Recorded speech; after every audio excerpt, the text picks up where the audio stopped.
What's up, guys? My name is Joseph, and today we are going to be discussing two very good, very important films that are still in theaters right now but are about to leave, so you should go check them out as soon as you can. Yes, right off the bat, if all you're looking for is a simple recommendation for either of these two movies, I'm Still Here or No Other Land, it's a very quick, very easy yes. These are both amazing films, both on a technical level as pieces of art, and for their messages and themes, these are absolutely worth your while. Also both entertaining, I would say. I mean, they're heavy and they're not fun, but they're well made and they're easy to watch and you see why they're good. So yeah, definitely go check them out. But if you're still on the fence, stick around and I will dive into some non-spoiler reviews in just a second before I get into some full, heavy, in-depth spoiler reviews. For now, what is this video? Well, despite the cool title and thumbnail, this is unfortunately not one of those really cool edited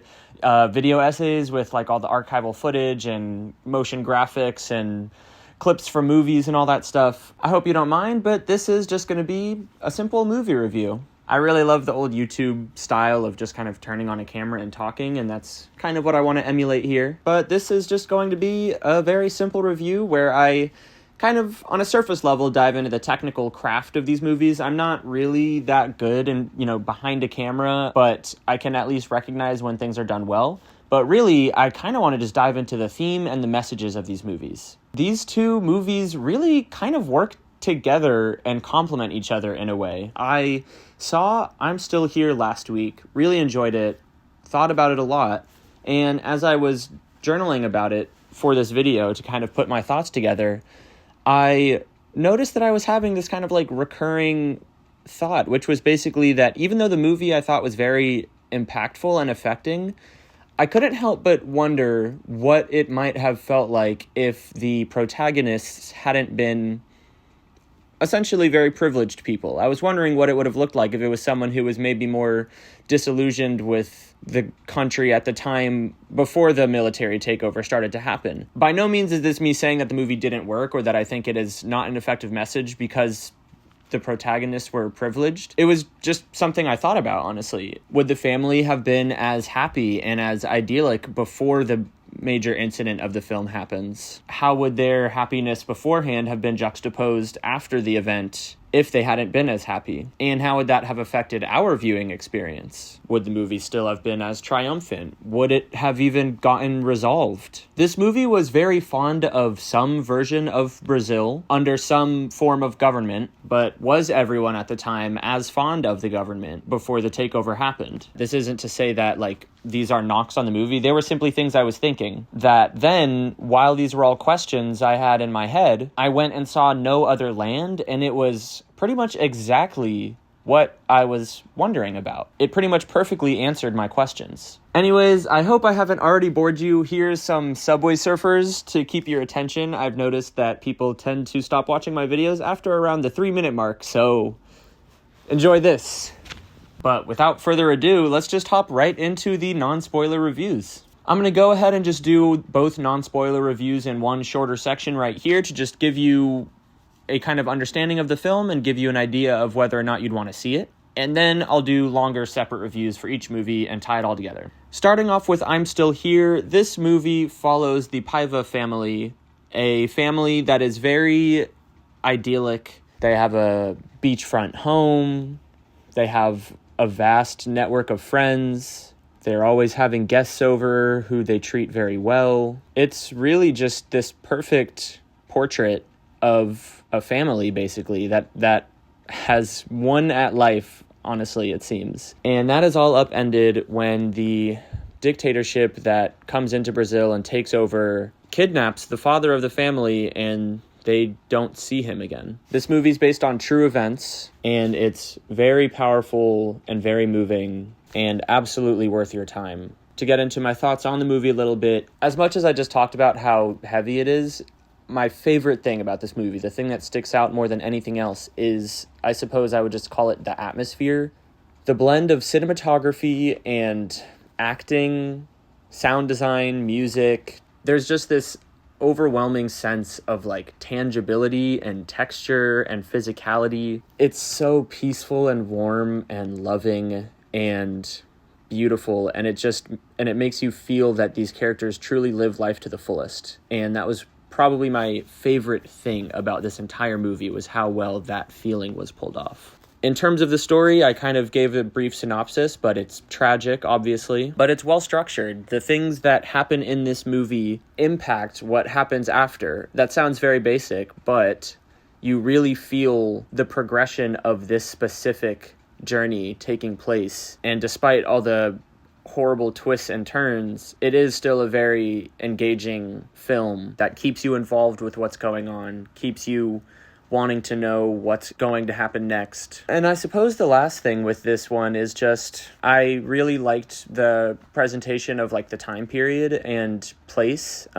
through the production design and the location scouting mostly, but also again like the music and cinematography. There's a lot of different tricks, but it just really like felt just like wholesome in this time. I found myself daydreaming kind of, not that I was bored, but just like getting lost in the world of 1970s Brazil during the beautiful moments where you just see the days on the beach and the bookshelves full of books. Just thinking about what these characters' lives would be like was a lot of fun. And for the non-spoiler review of No Other Land, brief synopsis, this is a documentary that was started, I want to say in either 2019 or 2020, that follows the experiences of a village in the West Bank of Palestine called Masafer Yatta, and their experiences with the Israeli government essentially denying them the permission to live, basically, to live on that land that they have lived on for generations. Basically, this is a movie that just deals with almost the day-to-day of what life is like when you live in a place that you aren't allowed to leave, but you also aren't allowed to be in.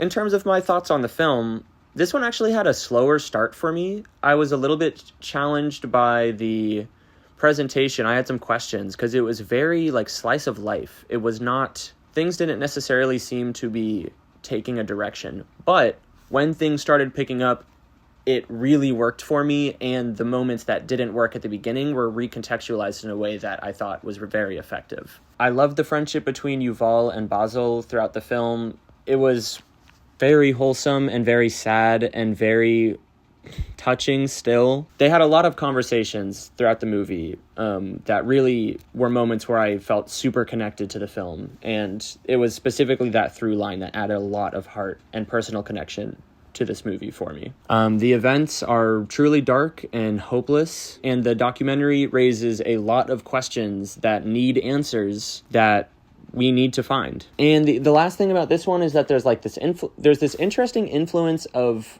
modernity throughout the film that just creates this very interesting like irony and juxtaposition in how we can be so modern and yet still so backwards and, outdated, basically. And with that, I think I'll just dive into the spoiler review of I'm Still Here first, since that's the one I watched first. So diving into I'm Still Here, this movie, I really want to start off with the atmosphere. Like I said in the non-spoiler review, it's hard to describe what Walter Salles, it's amazing what he was able to accomplish. Strictly the proximity of the characters to one another throughout the film was one of the things that I think made it feel so real and so tangible.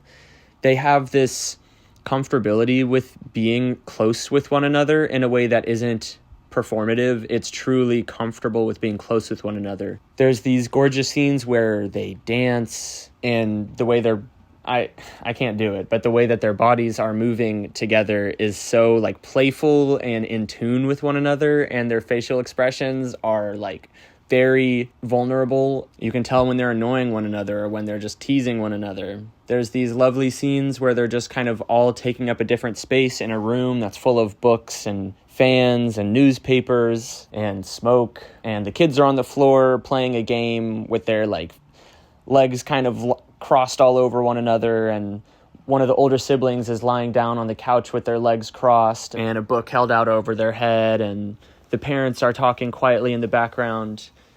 There's just so many frames that are paintings and so many moments that are filled with this warmth and this nostalgia, and again just this tangibility, like you can really feel what is on the screen and you can believe that this moment is happening and you feel like you're really there. I don't know whether to credit the directing or the acting when it's just these perfect looks of genuine love or genuine confusion or genuine mindlessness, like the character is truly just not thinking about anything. Just everything that they were able to pull off, the specificity and the reality of these emotions that the characters are portraying. I feel like I'm going in circles here because I want to keep diving into it more, but it was just something that I thought was so beautiful and really makes me want to watch more of Walter Silas's movies to see if this is something that he kind of is good at across the board. Because I couldn't get enough of it throughout this film. That was by far my favorite thing in this whole movie. I also think he did a really great job of portraying like a specific family. Like, it's not just family, it's not just general warmth, it's this family's warmth. There is an air of kind of nobility about them. Obviously, the father, Rubens, was a former congressman, so there is that genuine level of ruling class. But it's more this air of, not nobility, but I guess dignity. They would never, even if they were uninvited, let a guest enter their home and not serve them something. They do favors for one another. They're vocal and they're active, both socially, but also within their relationships and within their lives. If they're bored, they won't just sit around. They'll find something to do. There's scenes where they're just playing backgammon or running around in the streets or watching a little short film that one of the older siblings made, timed with a letter that she wrote multiple times over, because they can sit in that moment and really live life to the fullest. I think that's what it is this is a family that can live life to the fullest and that has everything in front of them to be able to appreciate that. I suppose I said noble because they're both very dignified and also very privileged. They have, again, walls of bookshelves lined with books and this beautiful, gigantic, I don't know if I'd call it a mansion, but it's a huge house that can fit like all 7 or 8 of them, and they have a maid, and it's right on the beach, multiple stories, and they all have these friends, and they're kind of socialites in a way, but very like socially conscious socialites, not shallow socialites. And again, I'm no expert, but it just felt like the perfect depiction of like educated, upper class, like socially conscious Brazilian society in the 1970s, I guess, and like what a family like that would look like. Like all the kids are very well mannered and very like exuberant and confident and like opinionated, and the parents have these in-depth conversations with their friends, and they have very involved lives. Like they're always making plans. They love to have people over. They joke about love, and they joke about art, and they joke about life, and they have opinions on the current state of the country and on going to other countries. They talk about pop culture of what's going on in the world at the time. They have this like underlying gratitude and traditional values towards life, but not in a like what might be taken in like a modern American conservative way, but I mean in the sense that, again, they're like very focused on each other rather than themselves. They're not like very individualistic. They're focused on each other's lives, what their plans are. If any of their siblings or, if parents need help, they're there to offer that. They're always ready to jump into things, and they're motivated. Even their relaxation is intentional and honest. They're not just mindlessly wasting away. They're finding ways to actually rejuvenate and energize and be healthy again. I just love, again, what he was able to create in that regard in this film. That feeling of tangibility and living life to the fullest. And honestly, kind of random point, but maybe the best child acting I have ever seen. That's hyperbolic, probably, but it was truly groundbreaking. Like, nothing felt like a performance. This just felt like a real family that is really that in love with each other. And I would honestly, talking about this all, I would love to see him do a purely slice of life film. I haven't seen any of his other movies, but I've looked into them a little bit, and they seem kind of plotty. Maybe not all of them. And maybe he has some slice of life ones, so I'll check that out. But like, if he hasn't done a full just slice of life, like hangout movie with some minor character drama or major character drama, but it's not a plot thing, it's just a character thing, like that would be probably one of my favorite movies ever, honestly. And if y'all know of any movies that he's made like that, or any movies that feel like this one that are a hangout slice of life kind of movie, let me know. It is this atmosphere that Silas creates that juxtaposes so perfectly against the dark story that this movie unfolds into being. Once Rubens gets kidnapped, followed by Eunice and Eliana, all of the warmth that you saw throughout the first 30 to 40 minutes of this film, just these constant vignettes of tranquility, are shattered in a moment. You know that everything is over. And it was so affecting the way that I was drawn into this film because I felt the warmth and I felt the love of this family. It just made it all the more tragic and scary and painful to watch him get taken out that door and no one get told anything about what's going to happen next. I don't really know how to break down the plot necessarily in terms of specific scenes and their structure and why it worked so well, so I more so want to dive into touching on the story in a thematic way. This is a movie about freedom and about perseverance, both in the day-to-day and in the face of these grandiose threats that bear down on us, that leave us seemingly no options. The film shows us a family of ultimate beauty that lives freely every day. And when I say freely, I mean they are full of life. Nothing can hold them back. They don't feel like there's any limit to their potential or to their experiences. They have their whole lives and the whole world ahead of them. And with that freedom comes this true, again, like dignified air where they are grateful and happy and expressive and radiant, and they change the lives of the people around them for the better. And then they show what happens to people like this when they get put under a boot. A terrifying and evil boot with no checks and balances and no intuitive purpose for even existing other than to take away the life that you know and that you love. This specific family's destruction is crucial to the outcome of this movie because it is in that juxtaposition of purity to the stripping away of innocence, I guess, that makes this movie what it is. But in terms of that story and that theme, again, I did have these questions of what if it were a different family? What if it were an equally privileged family, but that was just less happy? Or what if it were an unhappy family, but that was unhappy due to reasons that had to do with the state of the country at the time before the dictatorship? There's lines throughout this movie about, the international community will take notice, or, like, they can't do this to him, he's a congressman. And I don't really have a fully fledged thought here, so I'm really just kind of seeing if anyone else has anything to say about this, or if they thought about this. But it's like, if this movie was made in America, I'm honestly wondering how much sympathy there would be for a congressman. Like, if this is a movie that's steeped in one political side versus another, and it's very positive about one side, and again, of course, the dictatorship was not a good thing, but it is just this very nuanced, interesting, layered thing where I'm wondering how this movie is different if it's not a family that's at the top of society, but perhaps is marginalized because of it.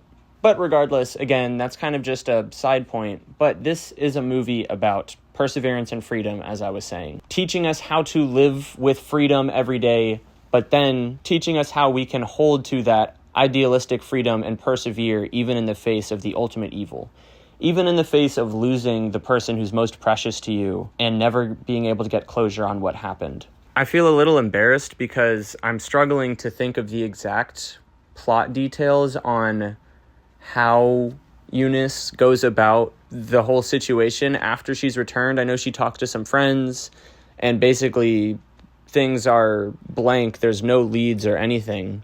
But even still, I do remember this sense of strength that she brings, where even though she has no answers, she isn't going to let that decide her behavior. She isn't going to let it delete the love that she feels for her family that is still there, and the strength that she gets from them, and the strength that she can give them. This is a beautiful movie because it's just a movie of a family that's holding itself together. Every single person is coming and bringing their own love and their own gratitude and carrying their weight and picking each other up and checking on each other. and showing each other that they are loved still and that they are safe to an extent still with each other. It was just very touching to watch that unfold and watch her try to make a stir. And although it wasn't necessarily a big plot point because nothing that critical ended up happening from her trying to make a stir with her community and her network, it was still pretty fun to watch them try to figure out what their next moves would be and kind of this slight underground movement thing. It wasn't a big part of the movie, but I thought it was interesting. And that pretty much wraps up what I felt about I'm Still Here. So now I want to hop into my review of No Other Land. All right, so No Other Land was a movie that got better for me as it went on, and I really loved it. Thinking about it after watching the whole thing, it was fantastic. When I say it challenged me at first, the reason I found it a bit difficult was mostly just because it was very... It was almost like it seemed like it didn't want you to remember that you were watching a documentary. So it raised a couple of questions in my head of like, how authentic are we trying to be? In no way to say that I think the movie was like lying about the actual events of the film. I didn't think that. It was more so like it felt a little bit emotionally manipulative in a way where like it was like, okay, this genuinely doesn't feel like a documentary. This feels like you're trying to make a narrative and you're like very focused on like your framing and composition and like your lighting, and like there were a lot of conversations that were happening where it's like the conversations are playing out as if no one knows there's a camera around, and it's like never addressed, but like obviously there's a camera around. So it was just kind of there was like this weird like tonal and emotional dissonance. And maybe I'm wrong, maybe this was just me. Like there's a conversation where they're like kind of first meeting, I guess, or I don't know if I doubt they're actually first meeting, but it's like played as if they're first meeting or something. Or there's like a lot of stuff where it's like a very like poignant and relevant conversation that's like they definitely just like turned on the camera to have that conversation. But I was also thinking about it, and at the end of the day, like that is still a documentary because they're not hiding the fact that that is what they're doing. I also don't watch a whole lot of documentaries, so this was all kind of like I don't have the most perspective to kind of compare it to. Anyways, let me actually like dive into my thoughts on the movie. Basically, while at first, like I was saying, I felt a little, for lack of a better word, manipulated by the like cinematic nature, I guess, and very narrative nature of the documentary to begin with. Once the real events actually started to unfold, it all clicked for me. It juxtaposed perfectly against the stark, abrupt, emotionless, hopeless, just like marginalization and oppression and destruction that they faced because of the Israeli military. I specifically remember having that realization of going from, why are we focusing so much on like just this very serene, like day-to-day, very like slice of lifey moments, when I know that this is supposed to be a film that's kind of, I guess, about something more than that. But it's like once it's being destroyed in front of your face, it's like, no, this is the whole point. Like, this is their life, this is their land, like this is their day-to-day. These are their literal lives that they're living. These are the conversations that they have. This is the beauty of these moments. This is the sunrises and the sunsets and the fields that don't have that much on them but are their fields. And you just see lines of bulldozers come in, people saying they have to evacuate, and that's the end of it. Once those events started to unfold, it just became a really emotionally affecting experience. Beyond that, another thing that really helped me connect to the film as it went on was the friendship between Yuval and Basil, who are an Israeli journalist and a Palestinian activist. And they have a very nuanced relationship that respects the awkwardness and the dissonance between their two positions, yet also the irony and the stupidity of it all, and how it really obviously only serves one side and is meant to diminish and deteriorate the other and take advantage of them. They just had these beautiful moments of connection throughout the film. There's this moment when they're talking and Basil talks about how he feels like all he can do is go on his phone, and Yuval is like, what do you mean? And he's like, I went to university, it doesn't matter. All I can do is construction if I leave here, and there's nothing to do here. You know, I'm stuck here. I don't see what path there is in front of me. All I can do is to go on my phone. And it was affecting for a few reasons. One, just because of their connection and opening up and kind of talking about what is almost in a way like depression symptoms or something like that, where you just feel stuck and feel motivationless. Although obviously in this scenario, it's not depression. It's a literal symptom of his circumstances in life. And I just thought that was a very touching conversation that was like very relatable in a way too. And it's almost like ironic that it is relatable, because this is something I spoke on earlier, but well, actually, I'll talk on this in a sec, but let me keep focusing on their friendship for now. There was another conversation early on where Basil basically calls out Yuval for being enthusiastic. They're like in a car and Yuval is like, I don't remember exactly what he's saying, but he's basically like excited and optimistic and like, yeah, this will work. And Basil is like, you're enthusiastic. And he's like, what do you mean? He's like, you just seem to think this is going to work quickly. You need to have some patience. You're enthusiastic.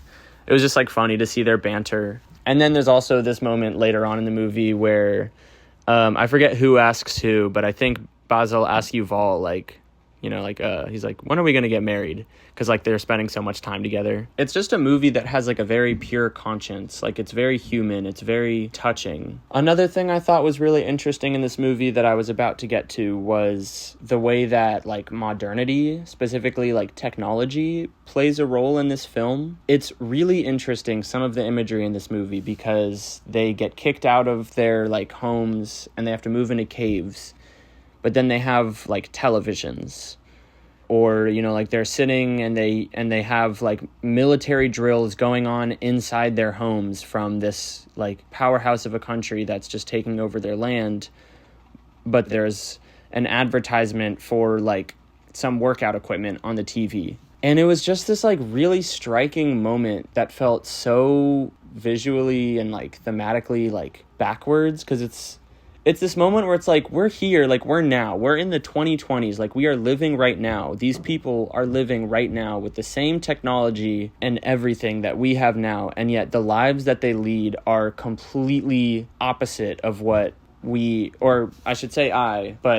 and people in situations like me, like probably most people watching this video, would ever experience. Like, it's crazy that you can be in this age where we're inundated with information, and that's like a point in this movie, is like how you can use the internet and virality and social media to like gain awareness, but how we can be so aware, and yet you can still have people come in and like bulldoze your house and cut your water because they wouldn't give you a permit, and so you couldn't get the permit that you needed to have these things. It's just this crazy, like, it's so unabashed and unashamed and obvious how like evil and corrupt it all is, and how like pointless it is, and how bureaucratic it is, and how these people are just completely stripped of their rights. They are not allowed to do anything. If they do anything, they're in trouble. And if they don't do anything, then they're just going to be wiped away eventually. There's a point in the movie where they talk about, you have two choices. You can either stay on your land, or you can move to one of the most crowded, concentrated cities in a cheap, probably crappy apartment where they can keep an eye on you, basically, where they try to keep you concentrated so you're mostly in these specific areas and they know where you are.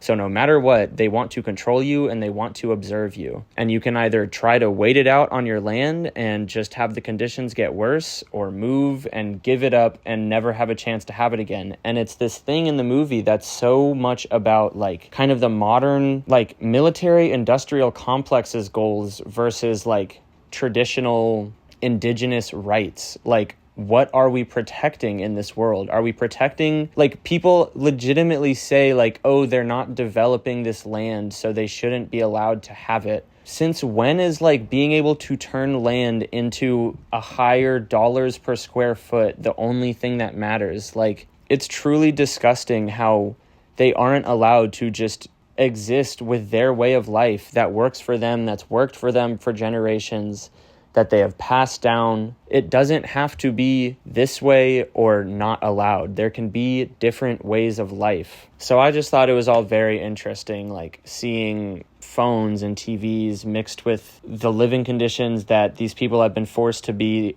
under, which are essentially third world conditions. And it's also obviously like it is a documentary, so they had cameras and they worked with a journalist. It's just this very strange, not strange, it's just this very intriguing, like, thought-provoking, like, intersection of, like, just the current social, technological, I don't know, environment that we exist in today, where it's like technology has been pushed so far that certain people are living in a different world with different morals and different values, where they're genuinely just allowed to do things because they have a level of, like, power and influence that they just truly believe that what they say is unequivocally right. You know, I like the framing of the film and kind of like, when I was a boy, and then he would go on some anecdote with, like, some relevant footage that would kind of juxtapose with what they were facing now, and, like, the story about how when he was a boy, they were trying to build a school, but then the Israeli government was going to destroy the school, but then, I don't even remember who, some British celebrity or somebody, Tony Blair, I think, basically some person of note walked on the streets of the village, and the Israeli government decided to spare the school. I thought that was a very interesting and, like, painfully funny moment, but I also just liked how it framed his whole life around this community and how he grew up in these experiences and lived through these lives, and why he is on the path he is now of being an activist. I thought that the moment of protest during the film was really cool, where they went out onto the streets and screamed for justice for one of their village members, family members, who was shot for simply trying to hold on to some tools. And I thought it was crazy, not surprising, I guess, but super depressing that leading a peaceful protest led to him being threatened and almost arrested simply for speaking out. One thing that the documentary touched on that I thought was crazy, that I have never heard of, that is, like, disgusting, is the idea of settlers.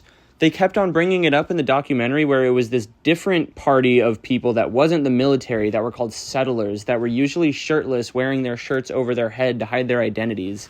And they were extra violent, more so than the military, because they were masked and anonymous and vigilantes, and would come in and antagonize and be violent with the villagers. And they're obviously backed by the military, because the military is just standing there not doing anything about it. And I didn't, it's not like, well, not to sound insensitive, but it's not the worst thing that's happened in Palestine. But it was just like, I'd never heard of that, and I just thought that was freaking crazy that that's something that goes on, that there's literally this, like, KKK-esque group of masked people who are rioters and violent and are allowed to just go out and use humans as target practice and not suffer any consequences, and rather probably be rewarded for it. They are likely just off-duty military people. That was another thing the documentary highlighted that I thought was just ridiculous. And then, of course, like, the settlers cut the water, and there's the scene where they take down the school and the people have to jump out the window because they're already starting to destroy it. They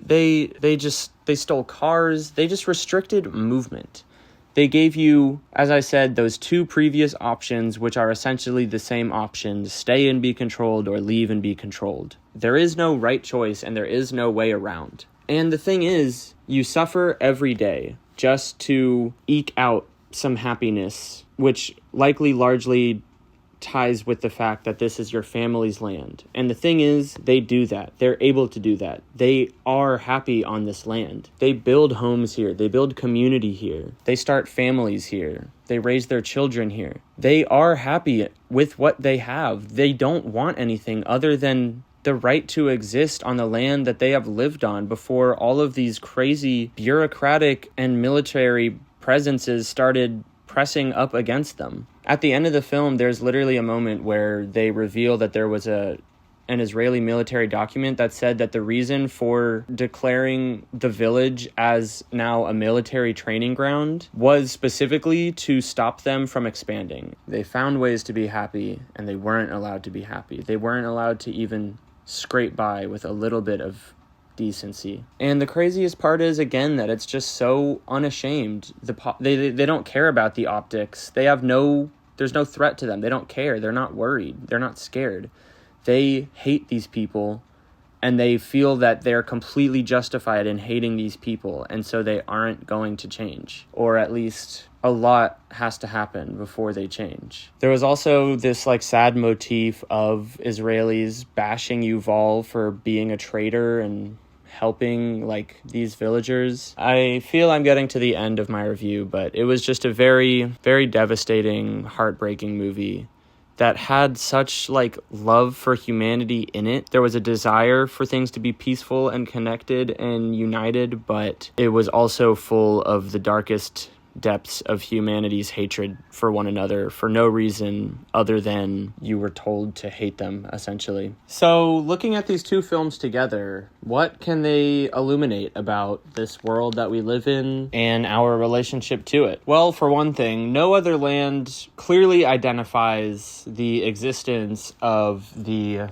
worldwide struggle, essentially, between, again, the modern military-industrial complex versus both indigenous rights and environmental rights. But really just, I guess, a different non-Western, non-capitalist way of life, essentially, that isn't focused on getting the highest dollar count and having the most influence over global political events or the economy. It essentially is just highlighting that there's no room for older ways of life anymore, that they're being pushed to the margins, to the extremes. And again, this is happening across the world, specifically because the attitudes and the consumption habits of the modern day are not sustainable at all. It also shows us that this is a story that is still up in the air. These marginalized people, their struggle has been going on for generations and generations. There isn't a happy ending or a neat bow to tie it all up in. There hasn't been, and we don't know if there ever will be. We can hope.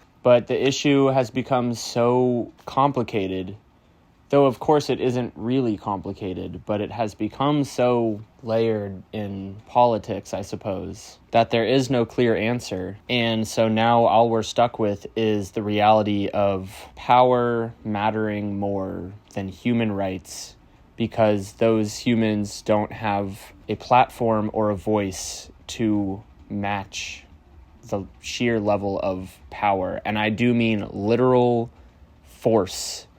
Weapons, militaries, soldiers, the ability to make threats and act them out.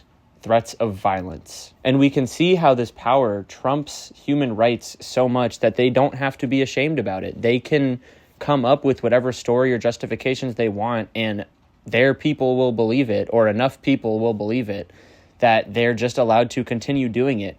It doesn't matter what the international community knows or thinks. This is a powerful country fighting an opponent with no help and no allies. Basically, it just highlights how crazy this, postmodern world we're living in is, where if you have might and you have powerful friends, you are allowed to treat people however you want for whatever reasons. And until someone more powerful than you takes over, nothing will change, probably. As powerful and as moving as this documentary was, I don't know confidently that it's going to lead to a social upheaval that leads the people of Israel to realize that they should treat all humans as humans. It's just a true David and Goliath story with a bad ending, unfortunately, highlighting what is still happening today all across the world, and happening to all of us to an extent. I'm more so referencing how the movie talks about, again, specifically, I know I've harped on this, but the presence of technology, specifically when Basil is talking about how all he can do is go on his phone. I thought it was so crazy how that's so relatable. Everyone in the world can deal with that. And it's this crazy moment of he's dealing with the direct impact of this overconsumption, capitalistic, militaristic world. He's living the exact, the specific consequences of that. And he's also still stuck, trapped on his phone. I'm not saying the biggest issue here is that he's in a dopamine trap or something, but I was just no, this is these devices were made to trap us, basically, to placate us, to pacify us, to satisfy us, to just get us through the day without asking too many questions or thinking too much. I know that's like a very like hippy-dippy conspiracy theorist thing to think, but I do genuinely believe that, and I think it's like kind of hard to refute that, even if it's not as reductive as that. That's what they're getting out of it. Like, they have found a way to tap into our brain chemicals to basically say, like, you're not going to be able to function as well because you're always going to have something that can distract you. And I just thought that was really interesting, how like the documentary just perfectly highlights like what's going on today. And I thought I kind of started this whole thing out talking about how I saw I'm Still Here and thought it was very affecting, but was kind of curious what it would have looked like with a less privileged protagonist. And this was that. This is a perfect movie to kind of get that other side of things. I'm Still Here highlights a very different experience with this phenomenon, where this is a story of people that are at the top of society under one specific government. You know, a former congressman, both highly educated, both very cultured, very worldly, very sophisticated, very dignified. They have a large family that they're able to support. They have a maid. They have a beautiful, large home on a great location in a bustling city, in a safe part of town.